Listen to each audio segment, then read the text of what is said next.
Hello, it's Amelia, but not the pilot, just Amelia, and I am back with another book roundup. We are doing May, April. This is April. I'm a little late, it's fine. So I went to Italy this past month, so I read quite a few like Italian vibe books, if you will. So let's get into it. First, I read A Room with a View, which is a classic. It's set in Florence, but also like England. I thought it was fine. It definitely like had some sort of like feminist takes that I wasn't expecting from a book of that time period. So I liked that aspect, but I thought the writing style lacked editing because mid-paragraph they would change perspectives, sort of. So I think most of the book was written in like third person omnipresent or whatever that's called, but then every once in a while it would jump into like third person on your shoulder, whatever that's called. I can't remember the technical name. And so like sometimes it was from Lucy's perspective. I don't know, it was very confusing for me. But besides that, I thought it was fine. Like it definitely was giving like Jane Austen vibes of like, oh my god, the drama, who was she marry? But I didn't think it was like as good as an Austen novel, if we're gonna compare.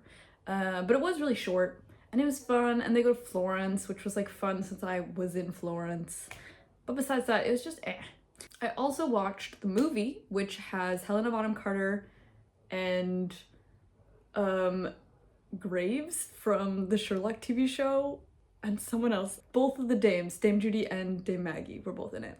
And I thought the movie was fine. It was the same as the book. But it was also, I've never seen Helena Bonham Carter that young. I'm assuming this is like one of her earlier, like her first type of movies. So that was fun to see that. And I didn't realize they had that connection. Like from Harry Potter years later, they're meeting again and acting again. So I thought that was cute. I also watched Vinci Code, Inferno, because I had gone to Italy, right? So I was watching all of that series, since the one is set in Rome and the one is set in Florence, and the other one is set in like Scotland, sort of near me, but also other places. Anyway, I thought the movies were fine. As I said last month, like I just really didn't vibe with it's sort of Indiana Jones vibes, sort of National Treasure, except it doesn't make sense that Robert Langdon can do all of these things. And in the later books, he sort of starts to have like a team more than it's like just him saving the girl. I will say I didn't love Inferno because it is a pandemic story. So trigger warning, I guess. Don't read that, maybe. So I also listened to Inferno last month because, as I said, it was set in Florence, so I was very excited to read this book. And yeah, I think maybe Da Vinci Code and Inferno were the better ones from the series. I feel like Inferno was a bit confusing. I find that like those books to have, like the Dan Brown books, have a bit of a confusing moment, usually towards the end. It's like, oh, it's not who you thought it was. It's actually all of the people or something. And it's like somehow all these people are connected. It just seems like a really big coincidence, and I think Inferno was like the biggest leap for that. I guess set up for the story. Not really a spoiler, I think. Robert Langdon, our hero, wakes up in a hospital bed with a bullet wound, like grazed his skull, and he has a concussion, doesn't remember anything. So going forward, he's like, I'm in Florence? How do I get to Florence? And also, why am I in the hospital? Why do I have a bullet wound? What's going on? And so he has to like retrace his steps of what he did basically to figure out what's going on with the whole art mystery going on. And I thought it was fun. And definitely like all of the spots they see in Florence were interesting, and where they end up and whatnot. And the whole like pandemic concept was interesting, but I didn't love the ending. And the movie actually ends differently than the book. So that's all I'll say about that. Next, I read Parable of the Sower. I don't know how to say this. I feel like, for some reason, I feel like I heard someone say Parable of a Sower, but then now that I'm thinking about it, isn't it sower as in like a person who sows grain? I don't know, I'm just a reader. I don't know how to pronounce things. So Parable of the Sower was great. It was brilliant. It's crazy. The reason I started reading it, because if you don't know, it's set in the year 2025. That's now, in case you didn't know. And it starts with wildfires in California. So everyone was talking about it. Everyone's posting all these quotes from the book because it has such relevant quotes all throughout about like the fall of the United States and like just like climate change problems, governmental problems, like the lack of community or like the need for community, like race issues, class issues, all of that. It's so good. I don't understand why it's not talked about as much as like 1984 or Fahrenheit 451, like those type of big dystopian type of novels. God, it was so good. You need to read it. But basically, it follows our main character. I don't remember her name, but I want to say it was Lauren. It was interesting because at first I didn't realize if Lauren was a boy or a girl, and also she's not like talked to very often, so they don't say her name very often. So I thought that was interesting how the author did that. It's by Octavia E. Butler, by the way. Famous author, if you don't know. Famous sci-fi author. But yeah, I loved it. And it's basically, she lives in California in the year 2025, where basically the whole governmental system seems to have collapsed, and now everybody has to rely on their little neighborhood, and everyone lives in these like little walled bubbles. Water is scarce, fires are rampant, looting, thieving, and murder is rampant. So it's like her family and like the 4 or 5 little other families that live on this cul-de-sac living inside of a walled neighborhood, protecting each other, watching each other's backs, trying to find jobs, trying to grow their own food, but also like what happens when this community gets attacked, and then where do they have to go and what are they gonna do. So I really liked it, and that's all I'll say because I don't want to spoil it. So I loved that. So I had a lot of good reads this month, actually. And then I also read 1984, the audiobook Audible version. If you don't have Audible, I don't have Audible, I recommend getting a free trial. For a 1-month free trial, they give you 1 book. So that's what I did. And it's a new audio production by Audible. It's sort of like a radio show, if you will, and it has Cynthia Erivo, Andrew Garfield as the main character, and Andrew Scott, and it was so good.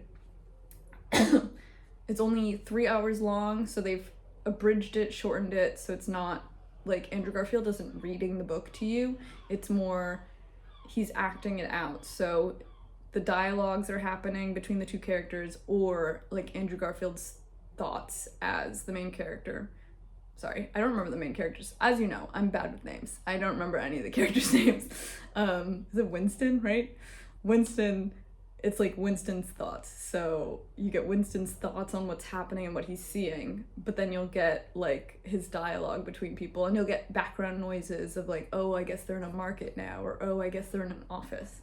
It was really well done, spectacular. Andrew Garfield plays a broken man so well. It was so good. I want like more radio show style books like that. Like it was so fun to listen to because it's got all these like noises of like the rats scurrying around, or like the keyboard clacking when they're in the office, which I just thought was really cool. It had an amazing like audio design. Besides that, I also listened to one more audiobook this month. I listened to Yes Please by Amy Poehler. This is her memoir. I love SNL memoirs. Like if you're on SNL, I will listen to your memoir. However, I didn't love this one. I'm sorry, Amy Poehler, I love you, but this was not it. I really loved Tina Fey's memoir. I really loved Colin Jost's memoir. And I thought Amy Poehler's would sort of be in the same vein of like funny, insightful. You get to hear about her weird life story, but also like how she got into SNL.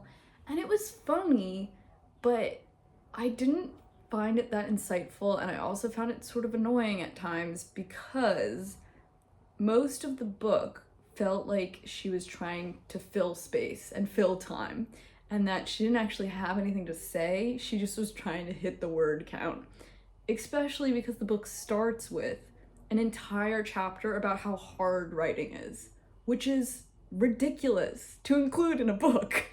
And yeah, we understand. Like, okay, yes, I get it. It was hard for you to write this. I'm reading it now. Like, you don't need a whole chapter doing that, like, disclaimer, like, really makes the whole book start off on the wrong foot. So I didn't really enjoy her memoir that much. It was a little interesting. She didn't even spend that much time on SNL. I felt like she did like bullet points of the SNL years. The only interesting thing that I really remember about her whole story was that she was pregnant and still doing SNL, but they were like hiding it in the SNL sketches. And she was doing SNL up until the very end and was like literally supposed to like scheduled to give birth the next day, but was like, I could do SNL tonight, it'll be fine. Like, I'm just gonna be up awake anyway. And so she did like all the preparations for it, but then like had to go give birth, so she had to leave, so they had to like scramble and fill all her spots in the sketches, and I just think that's crazy. So that was interesting. Last but not least, book-wise, I got an ARC, so thank you to NetGalley and the publisher for sending me an advanced reader copy of Vampires at Sea.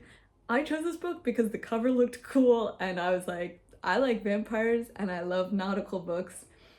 How could this go? And I thought it was really fun. Not what I was expecting though. I honestly didn't read what it was gonna be about, so I just went into it blind.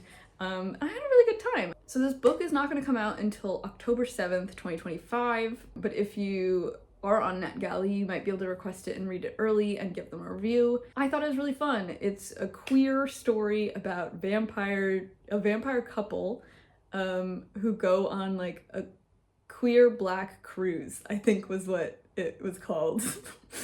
It's so fun. It's sort of ridiculous, but like an interesting like look at like dynamics of a relationship, of an open relationship, and them like going around and like meeting different people in the boat and the drama happening on a cruise ship because they're all stuck on the cruise. So I thought it was really fun. I definitely recommend it. It was a great little time. I think I gave it 4 stars. It's also a novella, so super short. So definitely stay tuned in October for Vampires at Sea. So those are all the books that I read this month, but I also did watch a couple more movies, TV shows that I wanted to talk about. First off, I watched Sinners this month, and Jesus Christ, it was so good. I can't stop thinking about it. If you haven't seen Sinners, don't walk, run to the theaters. It was so good. It has Michael B. Jordan and Haley Steinfeld in it. Michael B. Jordan plays twins, which was crazy because I didn't realize, like, I'm confused how they did that because they're in so many scenes together, and I just need a behind the scenes video now, basically. But it was, it's delicious. If you don't know, it is like a vampire sort of horror movie. I wouldn't say it's an actual horror movie. I was not like scared, and I don't do horror movies. I will say though, all of the trailers right before the movie were horror movie trailers. And I was like, oh no, what did I get myself into? But basically the concept is that these 2 twin brothers from the South, and they've gone up to Chicago to try to make money. They're in like gangs and things. And then they come back down to the South to create a like club just for Black people. And so they're like, it's all in the span of one day, and there's vampires, and I don't want to spoil anything for you, but I just want to say that the music is so good, and I love how the music is like drenched in the movie, like it's part of the movie. The casting was amazing. The like visuals of the movie were really cool. Delicious. I want to see it again. I can't stop thinking about it. It was so cool. Horror-wise though, I will say there's like 2 jump scares, but not like anything crazy or like prolonged. You sort of know what's about to go down. But it was great. It was so good. And I don't want to say anything else because I want you to just go in blind because it's delicious. But basically, if you like vampires, just go watch it. Just go see it. It's so hot. It's hot, but it's also about racism, but it's also about like immigrants, and also about like enslaved people and America and like culture, and delicious. And then other movie sort of that I watched was Cinderella's Castle, which is the new Star Kid musical. If you don't know, Star Kid is like an indie musical company, sort of, I guess you could say. They created a Harry Potter musical back in the day. That was like their claim to fame. And then since then, they've been making musicals once a year-ish. Most of them are parodies or like comedy musicals, and they're so fun, and the music is usually pretty good. However, this one really missed the mark for me. I feel like this was maybe their like highest production value one yet. It's not as like crunchy as some of their older ones and low budget, but I really didn't like this one. I felt like the songs were really boring. The plot did not really make any sense. It's sort of a take on Cinderella. Sort of. It got cool puppets though. Great singers. So I really didn't like that one. Like, I actually didn't like it. Not even like, oh yeah, like I didn't like it, I'll watch it again though. Like, no, like literally I never want to see this again. And that makes me really sad because I love Star Kid ones, so it was a bummer. But on that note, I'm gonna end with my TBR for the next month. So in May, I am hoping to read. I have a couple more arcs from NetGalley that I'm hoping to read, but I won't spoil what those are just quite yet. I am also reading The Secret Garden, because I've never read that, and I feel like it has spring vibes, and people keep telling me I'll like it because I like Anne of Green Gables, so we'll see. I am hoping to finish Outlander. I'm reading number 7 right now. And the new Olivia Blake book comes out, Gifted and Talented, so I'm gonna read that. I don't know anything about it. And then I'm hoping to read The Vegetarian by Hong Kong. I'm slowly making her way through her books, and I love them. They're so good, but I think I'm gonna do The Vegetarian this year. That's my goal. And then last but not least, I'm hoping to read the Captive Prince series. So I've been seeing this series all over the internet. I don't know if you've heard of it. I think it's like an indie author, maybe self-published. So I'm gonna try it out and we'll see how it goes. And I'm also gonna read the Foxhole Court series, which I think is also maybe indie or self-published. So if you've heard of them, let me know down below. Let me know your thoughts. Is it a good idea to read these books? I don't know. We'll find out. I hope you guys enjoyed that. Let me know what you guys are reading down below. Bye!